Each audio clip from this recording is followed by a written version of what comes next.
Եվս մեկ անգամ բարև ձեզ, ներածական խոսքս նվիրված կլինի օգոստոսի 8-ին Միացյալ Նահանգներում Սպիտակ տանը կայացած ստորագրությունների և այդ փաստաթղթերի շուրջ կարծիքին։ Ուրեմն շատ կոնկրետ փորձեմ ուղղակի մեկնաբանել, թե ինչ են կողմերը ստացել այդ ստորագրված փաստաթղթերից։ Առանց բովանդակության մեջ մտնելը, որովհետև բովանդակության մասին խոսակցություն շատ է եղել։ Նայեք, Միացյալ Նահանգները շատ կոնկրետ ստացել են Միջանցքի վերահսկողություն, ապագայում ձևավորվող Միջանցքի վերահսկողություն, ստացել են Իրանի հետ սահման փաստացի վերահսկողության հնարավորություն Հայաստան-Իրան սահմանը և երրորդը դա Նոբելյան մրցանակի ներկայացումն է Միացյալ Նահանգների նախագահին։ Ինչ է ստացել Ադրբեջանը։ Ստացել է Միջանցքի իրավունք Հայաստանի Հանրապետության տարածքով,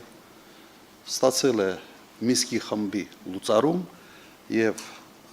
ստացել է 907-րդ բանաձևի չեղարկում։ Շատ կոնկրետ։ Հիմա ինչ է ստացել Հայաստանը։ Անկեղծ ես փորձել եմ այդ փաստաթղթերում գտնել որևէ կոնկրետություն, թե ինչ է ստացել Հայաստանը։ Զրո։ Միայն պրոբլեմներ, որոնց մասին ավելի ուշ կասեմ։ Եվ վերջապես ինչ է ստացել Նիկոլ Փաշինյանը։ Այստեղ կա շատ կոնկրետ բան, ինչ ստացել է Հայաստանի վարչապետը։ Ստացել է մեկ նկար նախագահ Տրամփի ստորագրությամբ և ստացել է իրավական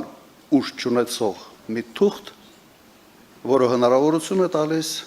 ևս մեկ անգամ խաբել հայ ժողովրդին։ Հիմա չոր մնացորդում իրականում սա է։ Եվ ինչ եզրակացություն, նախնական եզրակացություն կարելի է անել այս առիթով, որ Նիկոլ Փաշինյանը Միացյալ Նահանգներում Սպիտակ տանը եղել է դեկորացիայի դերում, այնտեղ եղել են սեղան, աթոռ, նկար կար, դրոշ կար և Փաշինյան կար։ Եվ մի երկու խոսք ավելի լավ հասկանալու համար, թե ինչ է նշանակում նախաստորագրում։ Նայեք, երբ երկու կողմ բանակցում են ինչ-որ փաստաթղթի շուրջ, թիմերը գալով համաձայնության նախաստորագրում են այդ փաստաթուղթը։ Դա տեխնիկական գործողություն է։ Նախաստորագրում են հետագայում որևէ առիթի ժամանակ, օրինակ պաշտոնական այցի ժամանակ, երկրի ղեկավարները ստորագրում են նախաստորագրված փաստաթղթեր։ Տեխնիկական գործ է ըստ էության նախաստորագրումը։ Ինձ համար ընդհանրապես հասկանալի չի,